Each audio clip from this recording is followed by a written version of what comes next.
Okay. Hello, everyone. Hello, everybody. It's time to really talk about this. It's way past time we talked about this.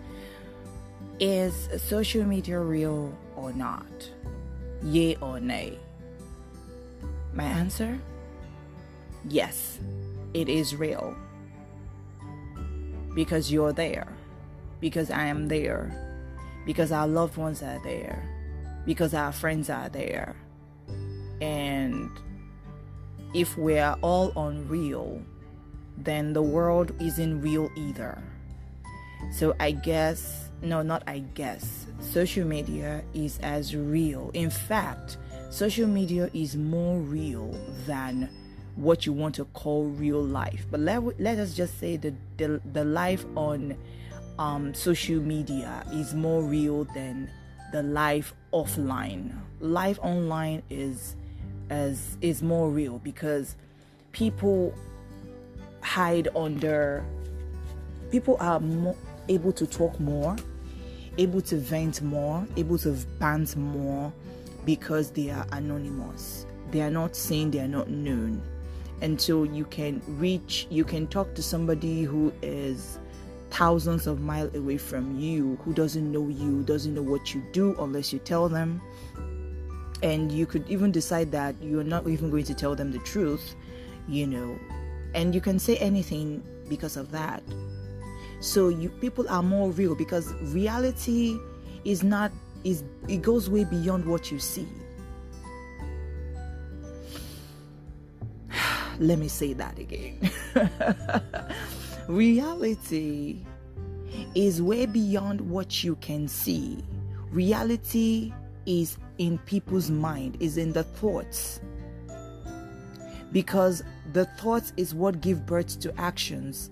The thoughts is the factory of decisions, right? So where you think things through is your mind. On social media, there is no filter between intention and the keyboard. Like people just spill. You will be surprised that in fact offline is less real than online. You will be shocked.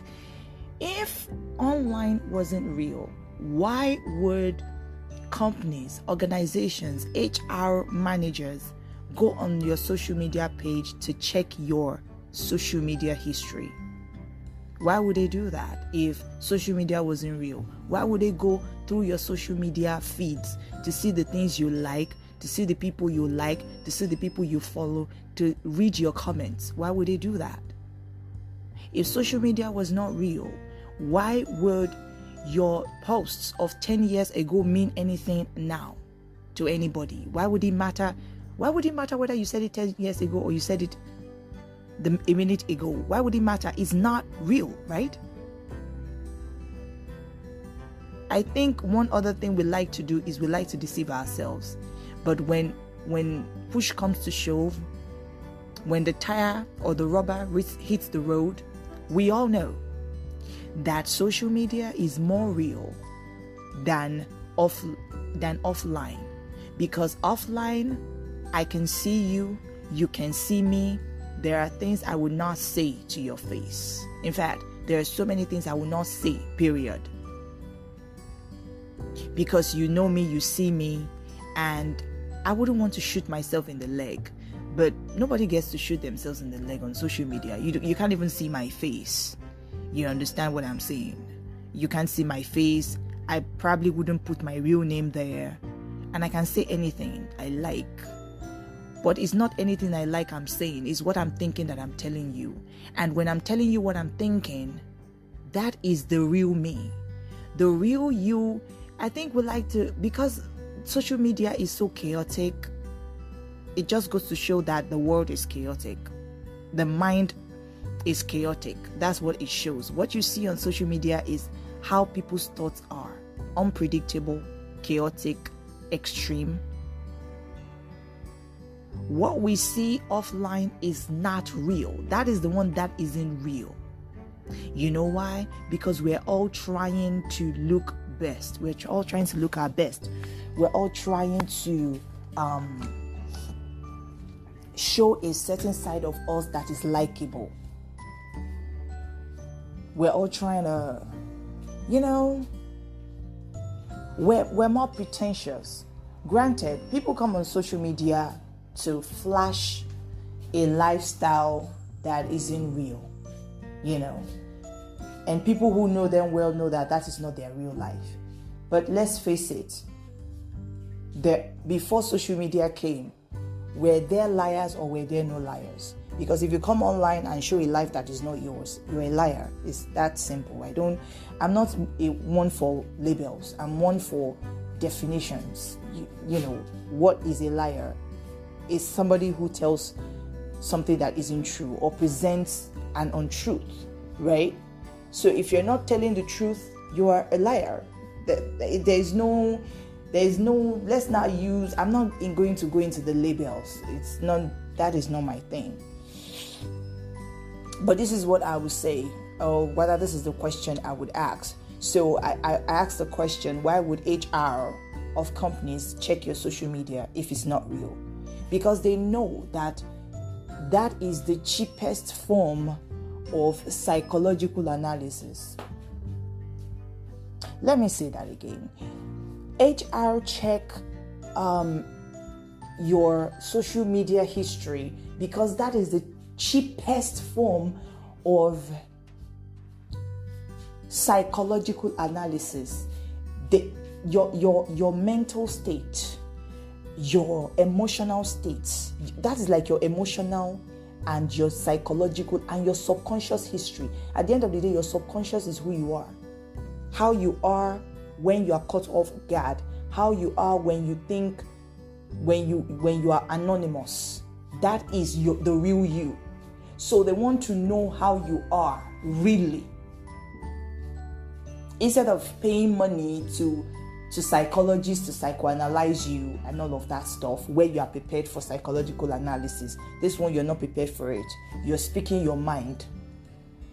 You're telling the truth. It might be gory, it might be disgusting, it might be wicked, it might be cruel, it might be dark, it might be chaotic, but it is the truth of who you really are.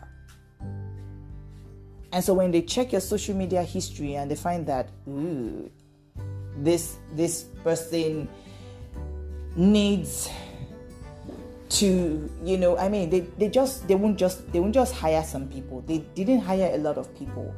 And the reason is that who you really are hardly changes.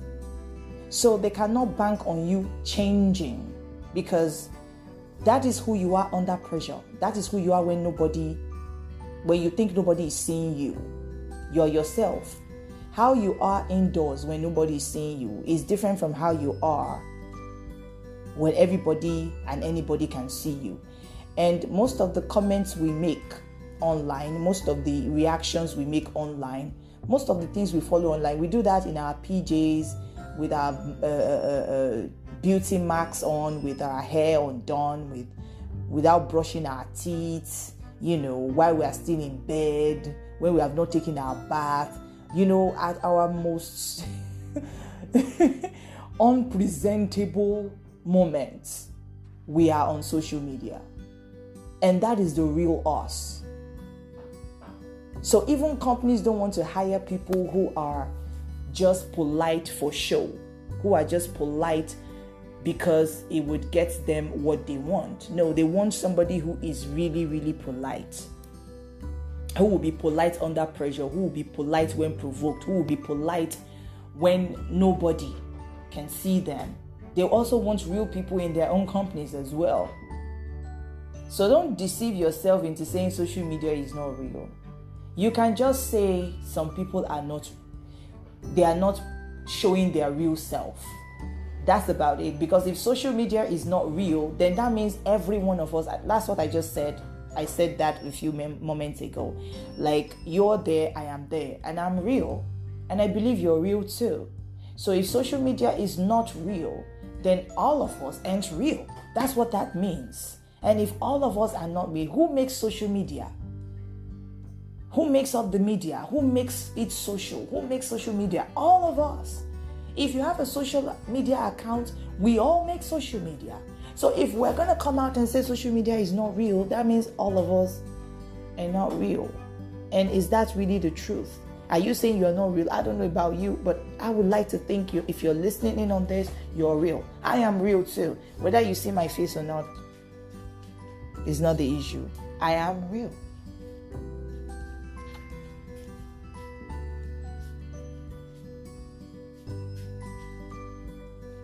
I am real. Is what I think that I say. The funny thing is that there are so many things I say on social media that I might not say it in public. I might not. But I will not deny it. I have, the interesting thing is that I have seen the worst of people.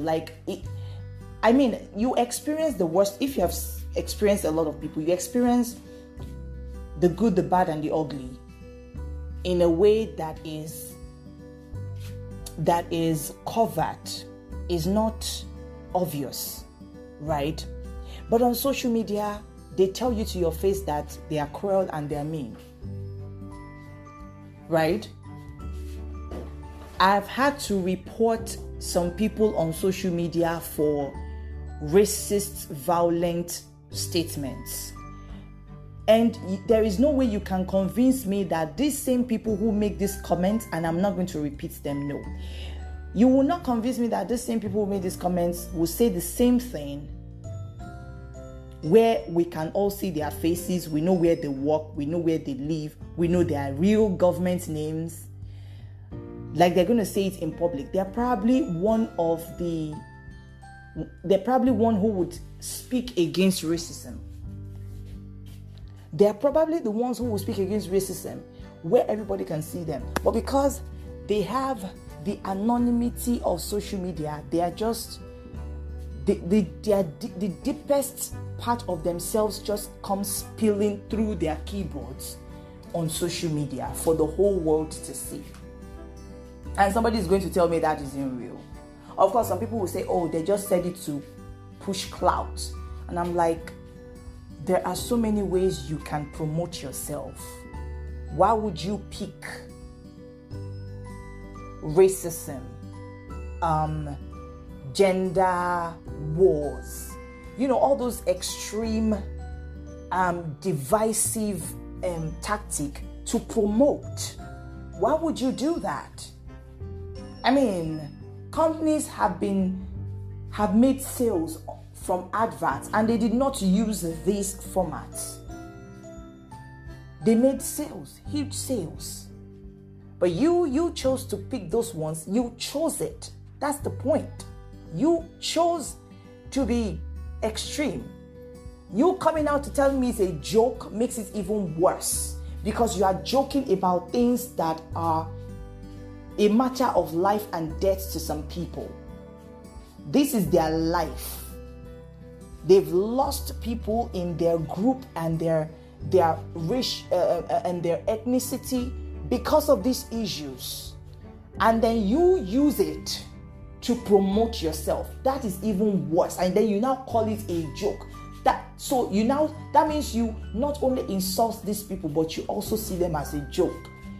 Do you realize how terrible that sounds?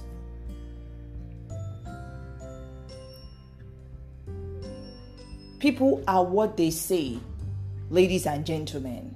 You are what you say, because you cannot say what you are not thinking. It's not possible. It is impossible to say what you are not thinking. It is impossible to say what you have not thought about. Even the Bible confirms it. Out of the abundance, emphasis on the word abundance, out of the abundance of the heart, the mouth speaketh. So, if you say one sentence, you have just said an excerpt of a whole page. That's an excerpt of a whole page of your thoughts. Like that is like 10% of what you really, of the whole thing. Like it's even worse than that, like the tip of an iceberg. Let's just put it that way. What you say is the tip of the iceberg. The huge chunk of it is still in your heart. Again, I say this. You cannot say what you do not mean. You cannot say what you haven't thought about. You cannot say what is not part of your person. Those are 3 things. So take note of that. When somebody says something odd, and then they later tell you, well, I didn't mean it that way. Oh, they meant it. What they didn't mean is that they didn't mean to say it out loud, because they didn't want you to know what they are thinking. And with all due respect, you'll be a fool to not believe people when they speak. You might want to make excuses. Oh, they were just lying. They just said that because they were angry. You see, there's another thing about angry people. They say angry people don't lie. Let me say that again. Angry people do not lie. Let me say that again. Angry people do not lie. So you excusing what someone has said, or trying to excuse yourself from what you have said on the premise of anger is another lie on its own. Because when you are angry, there is no filter. The filter between your thoughts and your mouth opens. The gates, the filter that blocks things, that censors things, the censoring, the screening process between your brain, between your thoughts and your mouth is removed completely. So you are downloading stuff from your thought unfiltered.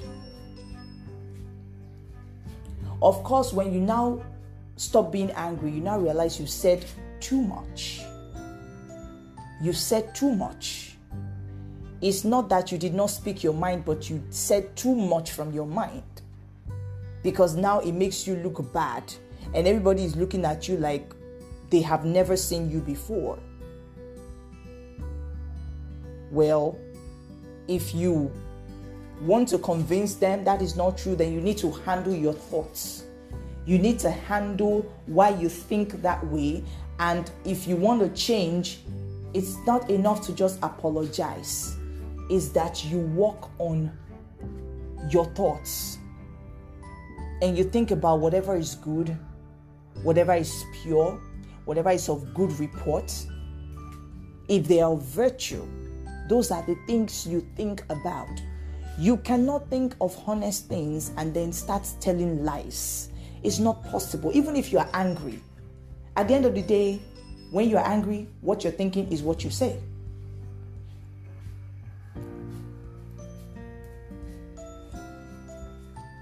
And that is the same principle you have to apply with everybody else you are relating with.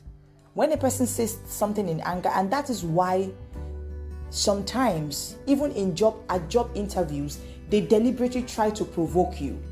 HR people, they take seriously what we don't take seriously.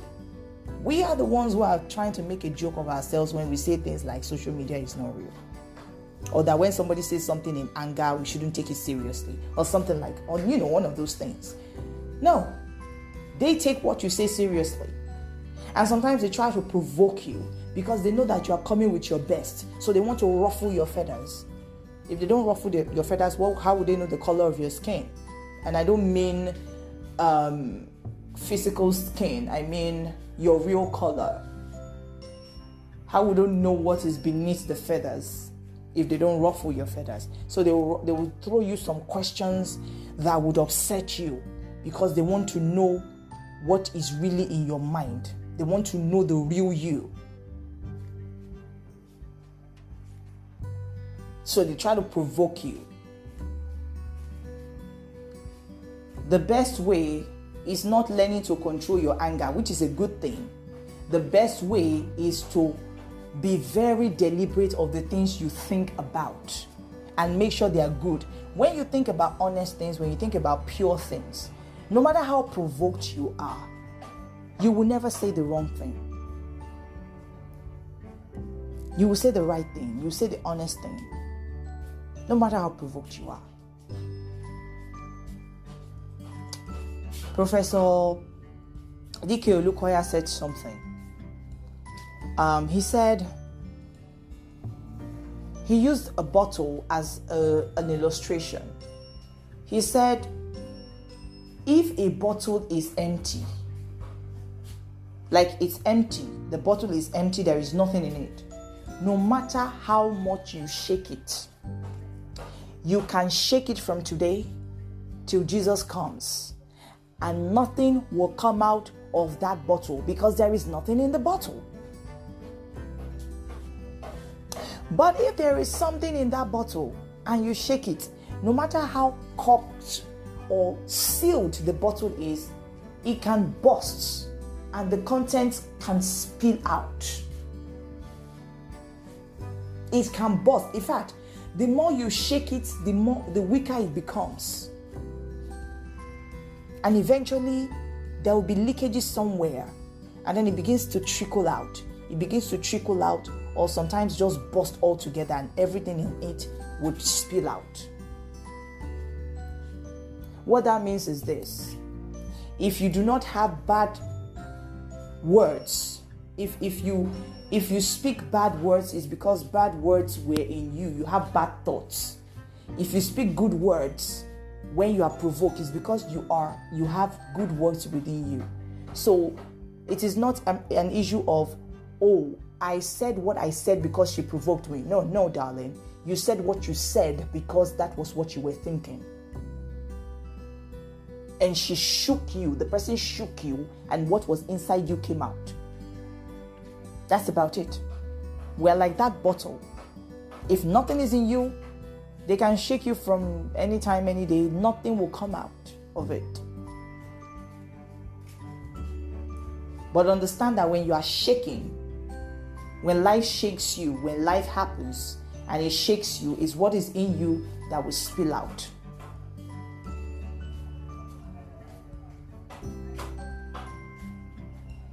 So that's why I find social media more interesting, because you meet real people.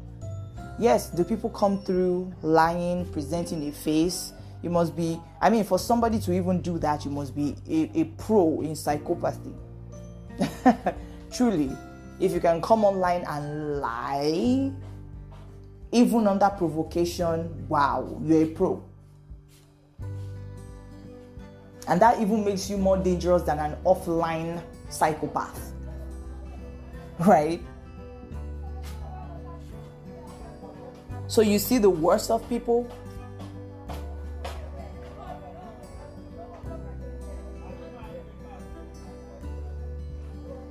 So you see the worst of people and you see the best of people on social media. But at the end of the day, they always say, don't give off too much information. And it's not that lie. It's that don't give details of where you are, things that could be used to defraud you or to harm you. But your opinions, they are not personal. They are not your identity card. They are not your names, the names on your bank statement, and so on and so forth. Those are your thoughts. And you don't always have to share them sometimes. Because sometimes I would type an epistle. I've done that a lot of times. I would type an epistle and then I would read it, and the Holy Spirit will tell me, don't say that. And sometimes I'll just look at it like, is it really necessary? And I just delete it.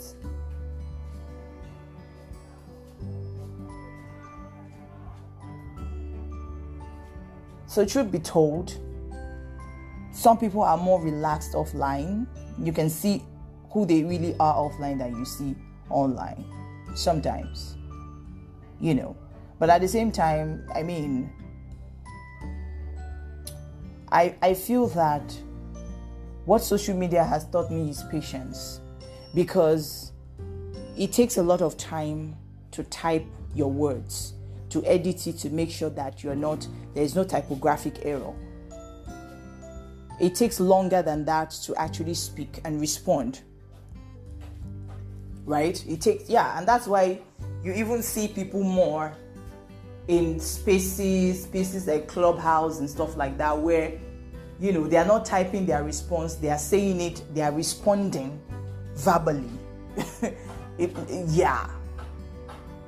But with a keyboard, you can take a deep breath, and while you are typing it, by the time you are done typing, sometimes the anger has evaporated, and then your senses are in place, and then you now look at it and like, this is not what I want to be known for. I want to be known for something better. Besides, why should I even talk to somebody who thinks like this? Let me just ignore.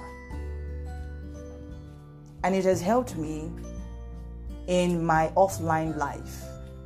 So some people will say some things and I just like, I don't think I should respond to that. And that's it. Well, I hope now, I would ask again, do you still think that social media is not real? Guard your heart with all diligence, for out of it flows the issues of life. That's in the book of Proverbs. I would say the book of Proverbs also says, trust in the Lord with all your heart. Lean not on your own understanding. In all your ways acknowledge him, and he would direct your path. There is also the book of Daniel. It says, they that know their God, they shall be strong, and they shall do exploits.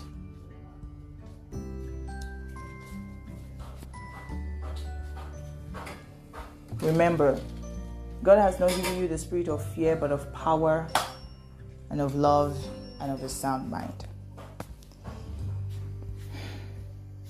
Alafia, which means peace.